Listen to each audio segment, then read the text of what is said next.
Dans l'éternel azati, il y a un temps pour tout. Et ça, il y a un temps de naître, il y a aussi un temps de vivre. Que bananaye bazote mais la moi simoko azwaki ba choc wana yango pe memi ko kenera et memi ta mususu et précipité wana. Le monde n'est pas seulement physique, le monde est spirituel. Car même musicien oh ya tie conscience sur le 29 na oka bimi sanze momo bloqué. Makila ba sacrifice au salam. Boye bake tant yo tie makolo wana yeba ke Satan so rapesi a ne loko retire. Mais moi nazo mettre en garde na bana na Nzambe. Ok, ces gens-là, ils travailler pour donner à Satan. C'est le évangéliste. Il s'appelle déjà Aigle, ils ont travaillé dans l'esprit de l'air. Comment un homme de Dieu qui ne soutenir ma kamwanzambe mais qui ne soutenir Fali, je ne sais pas. Bible le dit to imiter mon qualité, to lingapé mon qualité. La chanson la pétage, ça édifie à quoi? Au départ déjà, ça y est donc comment ils ont lumière? De Sikamonate et puis on s'est que au presté pour le coup cet homme là en un mot et si a renoncé à la foi naïe et ça le roi Mambali Foko le corps que j'aime Branham plus que Jésus. Donc c'est quelqu'un qui a déjà renoncé à sa foi. Dans ça il sous nangambo bisotozate mutusi abungi il est déjà égaré. Donc nous tout boroloba na mato ina e kotate. Maman bato belé ba bongo la imité maman ba zongi na bango et puis ba mo quand maman Nzambe komi na ngolo moko boye par rapport à ce qu'il est en train de faire et to resepe la carte pété ba pa makile tangi et puis ba mona que si ka bilo wana so resala ba dégâts makile bandotanga moi ça peut péter pas pandi bilo nanda il y a derrière chaque mot il y a un esprit à se repentir à l'Okanzambe à solo à Songela Nzambe biso basali ya Nzambe toro que n'était parce qu'il fallait à quel stade pour hériter à quel stade non.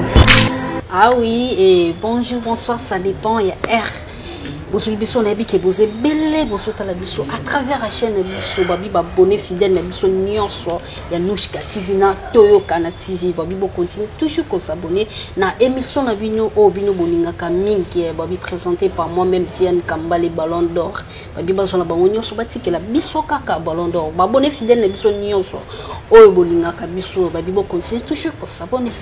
Bonjour papa là. Bonjour maman. Bonne santé. La santé ça bien par la grâce de Dieu. Na pesimo tepe na bato ba Hollande biso ba aux occasions et partout Nzamba pambola bango non qui m'ezali par la grâce de Dieu. Eh bato na biso ba boke là. Bon tout sali sauf que musala tout ça les Nzambe problème il y a des moments faut se cacher. Il y a des moments aussi il faut se présenter. Donc ça là bon moment monsieur Singa biso ba concentration ma prière par rapport il y a ba sujet ba tout zwaka ya ngosinga ata musuto bungi pona kozwa elobele ya sika kozwa langage ya sika parce que non to le kakara to aka ko communiquer vie koloba oyo Nzamba zoloba non obiso to kanisa donc c'est un peu ça mais par la grâce de Dieu tozali. Et voilà prophète biso et sangoma vraiment tout ça nango et to lali to la moki to yoki papa na biso vers pisa kofi et pona yo papa wana zalaki nani pona yo. Bon, en fait, bon, parce que parmi les oyo, il y a des jeux, des sanctions, comme on dit, fanfare, le mot bongo. En fait, ça, les icônes par rapport à bateau pour mettre propicité musique congolaise en particulier. Donc, c'est ça ce que je peux dire. D'abord, hommage na libota na ye o bautiko bungisa vraiment eza deuil national parce que za muketa za mutu munene za ba valeur op Nzamba tie na kato bungisi mutu munene ça dit baza parmi ba valeur oyo na culture na biso na musique na biso dans ce baza bateau pe ba sali trop et puis na ba organisation avec ba sokoda ba bilo rebelle ce sont des papa oyo ba sali mingi ba bandaki pe lelote donc vraiment liwa ezali nzela ya biso nyonso tout mais sengo ezalaka kokufa kati na Yesu parce que liwa est inévitable les passage à vivant nyonso on doit passer par là mais sengo malamu kokufa na Yesu to éviter Uta kokatane mutema s'il avait accepté Christ comme Seigneur ou Sauveur là je ne sais pas mais oyo na yebi ke liweza nzela batu nyonso o esengeli biso le ka par là mais ya malunga ya malamu zake kokufa kati na Yesu yango nde sengo parce que soki mutu akufi sa Yesu e kayeba Nzambe te monite ke amna yeke telinga nango pamba Donc c'est ça le problème. Et voilà, et bato belé balobi il paraît que ba empoisonné, monsieur balobi malade, monsieur balobi azala qui n'a un problème mon motema na yo, je sais pas. Bon, vu à âge, papa, maman, Mouta Rosala éternel azati. Il y a un temps pour tout. Il y a un temps de naître, il y a aussi un temps de vivre, il y a aussi un temps de mourir. Donc, la mort est un passage obligé pour être vivant. Peut-être, bon, je ne sais pas, les lois comme les kamouké poisson, les kamouké poisonné moutou. Bon, nous sommes pétants à Ekoki, nous sommes pétants, nous sommes au tambola imabe, vieux en réalité belé.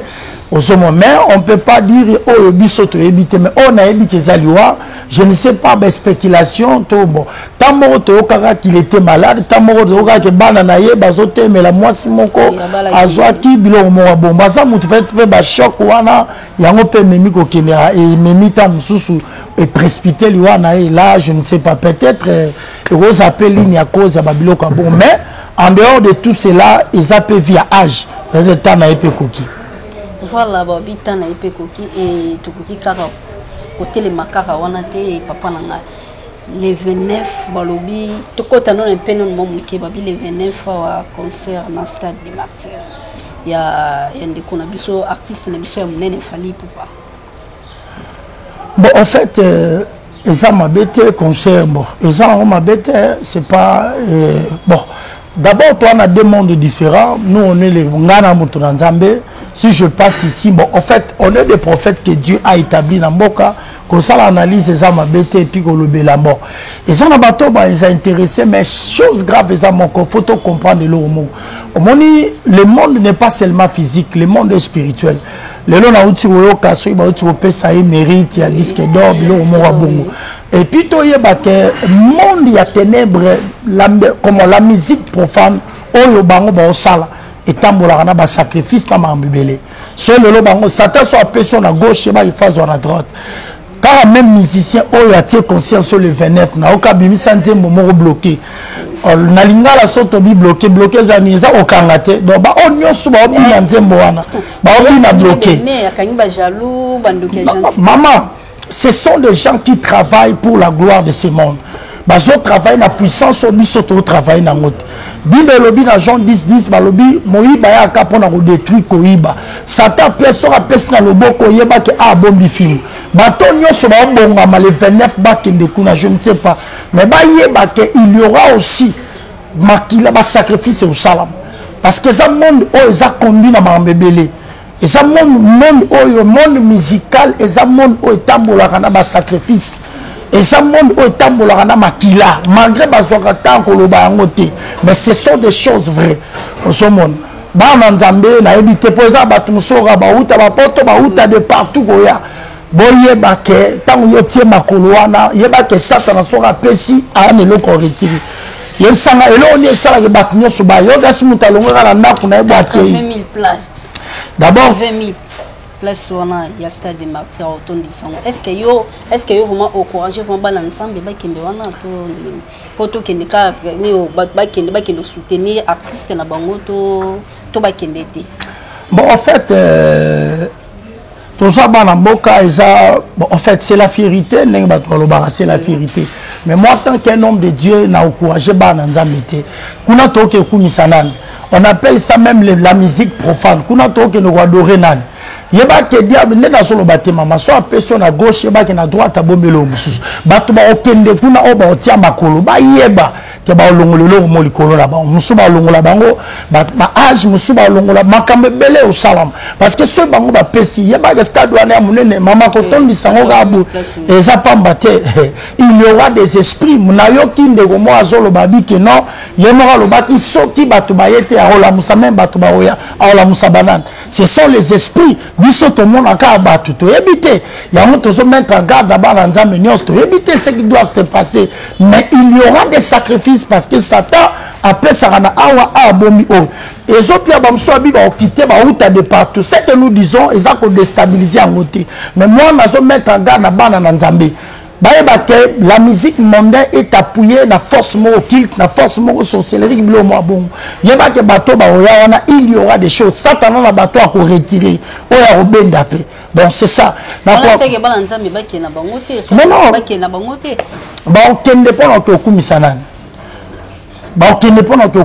Parce que quand nous partons à l'église, c'est pour adorer Dieu. Ce qu'on ne s'essuyer. Baki ne ka s'essuyer, baki ne se bloquer parce que la Bible bloqué. On bloqué ni. A bloqué ba jaloux. Maman.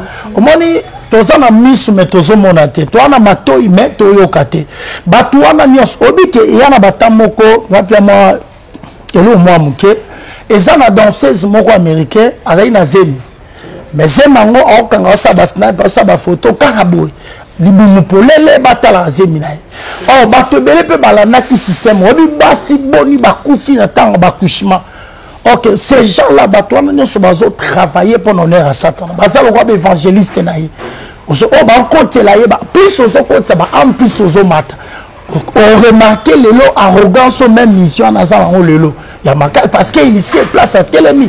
Il s'appelle déjà Aigle, les autres travaillent dans l'esprit de l'air. Bah oh bah ok ne kuna tant pis oh comme la bango ah c'est ça. En fait, tout son nom aigle et l'exarani. Bon, aigle c'est un oiseau, asa ba caractéristique naie même si aucun la Bible nzamba lo Bible. Borolia ba nyama nyonso ba oiseau nyonso mais nzamba ba qui sauf aigle. Donc na Bible a une caractéristique mo lo nzambe parce que nzamba ba simba nyonso asa un oiseau très intelligent. Amona musika et puis il est à Blanaka, Pumbakate. Bon, l'aigle, c'est un animal, c'est un oiseau moko très intelligent. Donc, c'est ça ce que je peux dire. À mon aramusika, à la voyance à musika, à mon kilomètre de son sens, c'est un peu ça. Il est tellement intelligent. Donc, c'est ça. Il est prêt à rattraper.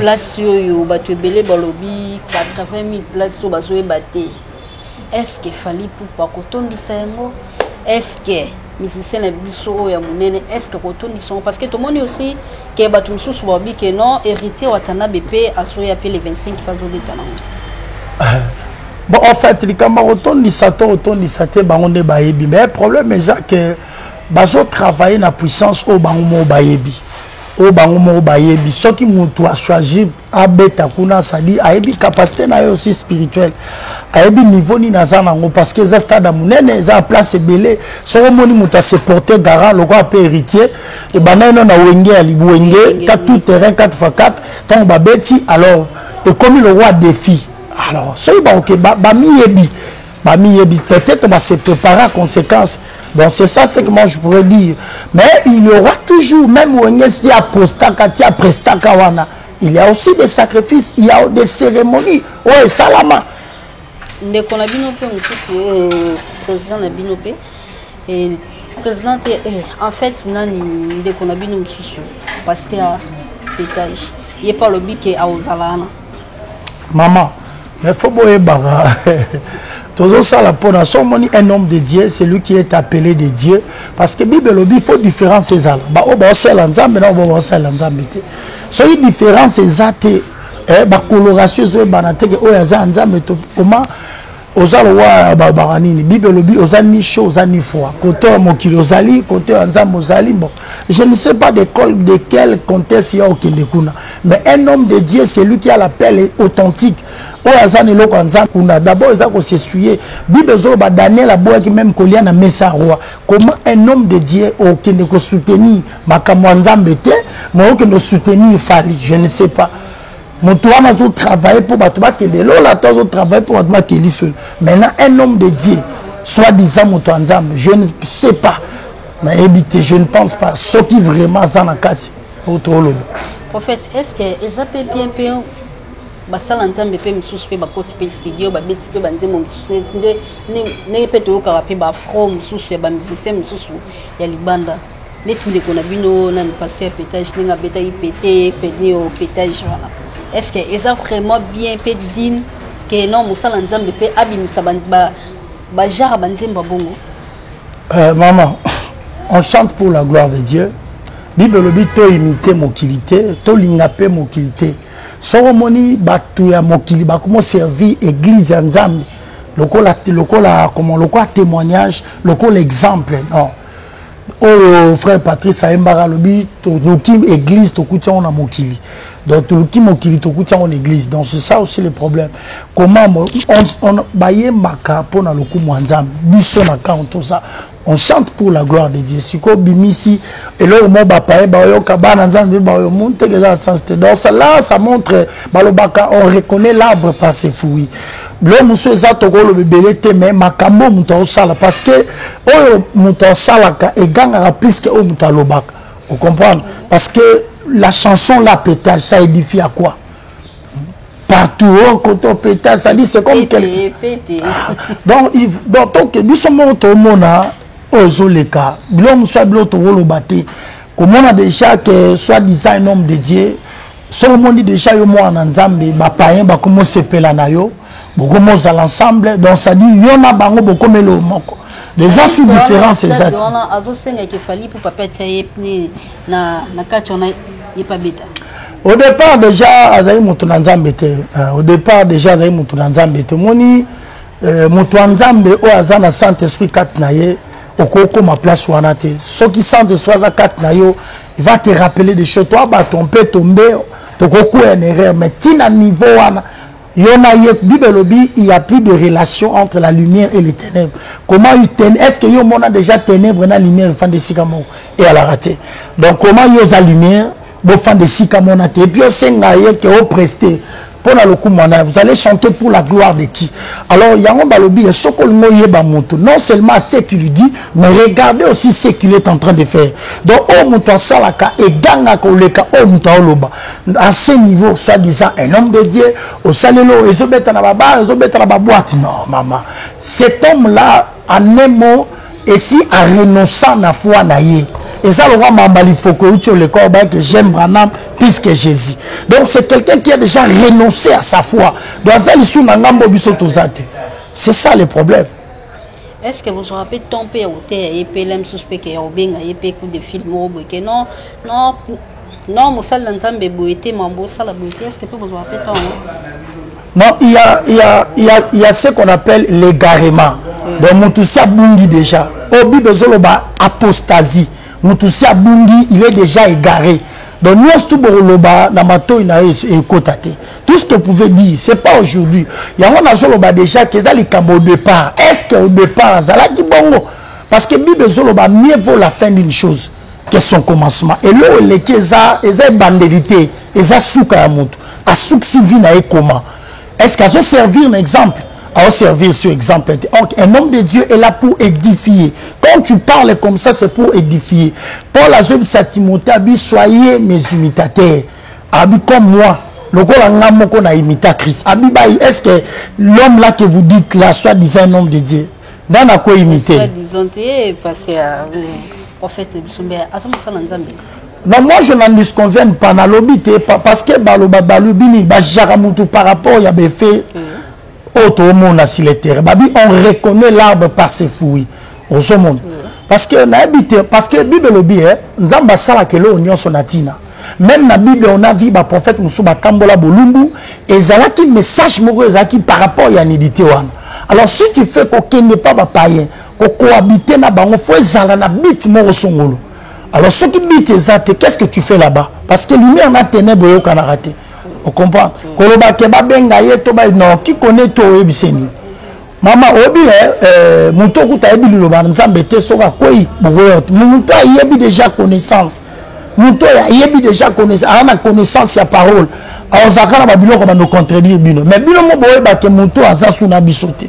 C'est la fin qui justifie. Na jugé était, je ne sais pas son intimité avec Dieu, mais autre mona, maman ba te belé ba bongo la imité, maman ba zongi na bango. Et puis ba mo kanta maman nzambe komi na ngolo moko boye par rapport à ce qu'il est en train de faire. Et cette musique là pétage, ça signifie à quoi? To resepelaka to pété ba pa makile tangi et puis bon mona que si kabilo wana se resala ba dégâts makile bandotanga. Makile bandotanga. Quand vous dites pétage, c'est quoi? Moi ça peut péter pas pandi bilo onanda. Il y a derrière chaque mot, il y a un esprit.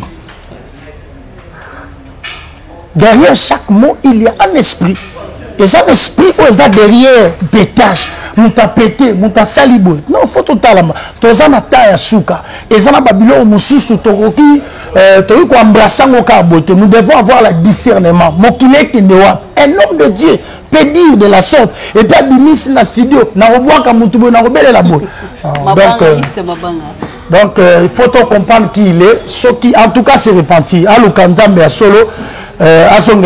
C'est ça. Et prophète, presque battu belé et tout le monde qui est le ya stade.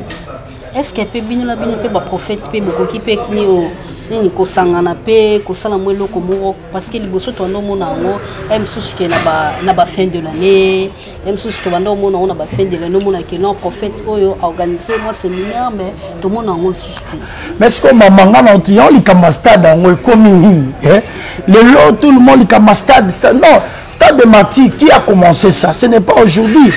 L'activité, il y a eu un moment via la corona, les canards en boca, et puis il faut arranger le stade. Il y a longtemps que tout le monde a dit, moi, vie de mon corps, il y a une campagne, et ça gravité. Le pasteur Sony, il y a l'activité dans le stade de Mati. Le père, n'en parlons même pas. Génération est l'élo. Génération est l'élo. Les binimons, non, par rapport à. Bon, chaque chose a son temps, les camions sont en attendant. Au moment où il y a un stade, il pour venir accueillir. Même tout le monde a une mission sous profane, à cette date, il y a un stade pour tant sous fali à tirer. Tant sous pour hériter à tirer pas tirer. Non. Le problème, il y a Congolais à Angola. Il fait des choses par sentiment. Biso Bassal et Nzambe Toron qui n'était parce qu'il fallait à quel stade pour hériter à quel stade. Non. Il faut ainsi dire l'éternel. Il faut Nzamba Tindayo. Sauf qu'il y a un sentiment par rapport au monde. Donc c'est ça. Stade des Alangoana, le moment où Nzamba Kolinga. Pourquoi pas on peut se mettre pour nous prier pour Namboka. Pourquoi pas? Mais stade de tes côtés, il y a tout au sang sabato, ça va martyr. Donc c'est ça. Ça va en côté. Parce que les bosses tourneurs comme on a en haut et tourneurs mon évangéliste bandé au salamaka, même si pas séminaire, même si tout le monde y a Tata Raphaël, tout le monde va placer mais au salamon le suscité comme si. Non, il n'y a pas. Et ça que soit au la mission, maman, n'a expliqué que tout ça qui t'a mon corps, malade et qui même stade de Raphaël pour le moment peut pas bon sang. Donc qu'on preste kuna to côté à kuna ya on a le belaote ça se fait déjà. Mais moi tant vide au salam moi tant silence c'est ça par rapport à l'actualité au monde à traverser nango au biso mon peut tout ça conscient mais le rôle à mon pépin bandi pourquoi pas pourquoi pas donc c'est pas un péché c'est pas grave là je reconnais que le réseau c'est tout à fait normal parce qu'il y a eu un moment à prestation campagne campagne d'évangélisation qui paiement par rapport au salamati mais je sais que Dieu est fidèle avec le temps donc c'est une manière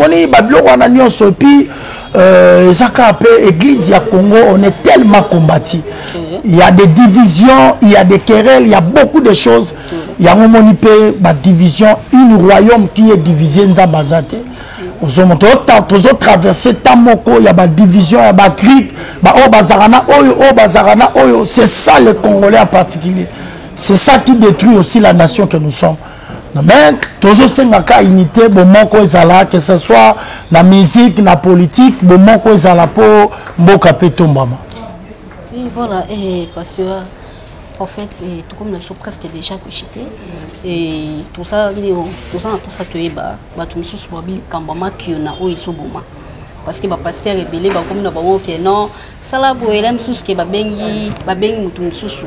Au moins que à tel numéro nous sous, y est mon co que à sur la solana batunaï. Bon au départ, maman, mon sala oyo et à la batu nous sous parachité. Et il y a des par rapport à Monica. Il a admiré, mais il n'a pas l'appel. Tous en a trois sortes d'appels. Nalinga les Bengama, Ndianga de Balubara, Nalinga la Makashi. Batumusu Bengami na Osa Moussala l'église, mais Batumusu Bengami na ministère. appel autres gens ya bato nyonso eza ya sali bato nyonso tout bako ya mais ya ko diriger le corps être un pasteur il faut un appel babenga ngo vocation donc ce qu'on a na vocation te yango to mona ba dérapage parce que c'est une nzamba bengi yo aoye biso o sala a déterminer yo quelle mission les anime et puis on pesa yo parole message au somo donc bablo to mona et puis eza crise ya ozango lukanzambe ce qu'on nous canzambe c'est là où maintenant la technologie va vraiment fabriquer des miracles. La milieu ecclésiastique non quand il y a un ensemble de maman ce que côté est la crise il y a aussi un lukanzambe. Et non, nzamba lobi boye, lem susu boke place wana bo timole loko bo boy ki ba bloguer. Non, nzamba la kisinga boye, bo pesa boye. Pourquoi on appelle parce que mouton nzamba bengi maman celui qui a l'appel authentique c'est-à-dire quelqu'un que Dieu a appelé ndeto mona ba Paul ndeto moni ba Pierre o nzamba bengi pourquoi ba se compromettre pourquoi ba coûter ba kota ki to ba komeli biso biloko wana donc pour dire que le problème est à départ il appelle au montazui bato ba parachuter musuku ba otalisa maboro banota sa maboko kala ba moniki boulot et baby ba eko kota peka aw ba s'intégrer na musala na ministère toza yango ba osala ba de musu ba mona ba kota na mabulu ba otimola ba biloko ba s'intégrer na ministère po ba salir kaka musala biso toza donc ça peut ça yango mona ba belé surtout ni o bangange belé nde ba koti na kati wana mais c'est ça maman parce que muto abenga mina nzambe maman Atayo moko. Ya on a le papier, bon, en fait, non seulement ça, et ça crise père au sanga, kolukanzam. Parce que quand tu ne cherches pas Dieu, tout ce qu'on commence à. Parce que quand tu cherches Dieu, tu es toujours, l'inspiration est là. Nzamba ko inspiré yo sala bozong sabu. Soso yo lukanzam bete. Le Saint-Esprit a opé makat na ote, a opé sur orientation te. On commence à fabriquer mais donc et puis envie pour ça bon pour ça aux alamango n'apparaître dans monde. Envie on a payé bomba surtout génération à l'élo tout le monde a besoin apparaître mamutuka mani donc le commission aux ala mamutuka aux ala bodo yondo za pasteur donc au azana ngote c'est ça un peu batu baza bible zolo ba les dieux de ce monde aveuglé intelligence ya batu c'est ça le problème. Voilà, et parce que tout le monde a presque déjà rejeté déjà et message ni on a na bande ko onyo so batali biso. OK, nanyana lo barabo jusqu'à présent il y a des témoignages où nzamba zo sala. Jusqu'à présent et a de comment au benganga en Allemagne de quoi on a opéré qui tant va opérer le bon qu'on a eu abandé au sentir en le soute donc paralysie. To continuer prière il y a 4 jours to bon de l'inzam. Tant aussi si prière ngapena yeba itabisinga papa na lali lelo na sentir le boko na nga parce que bande au sentir sur le boko na été Bible lobi il est le même hier aujourd'hui éternellement na habité pour nous anango Bible zolo bana Jacques chapitre 5 verset 13 babi y a-t-il quelqu'un parmi vous qui est dans la souffrance Bible lobi qu'il prie.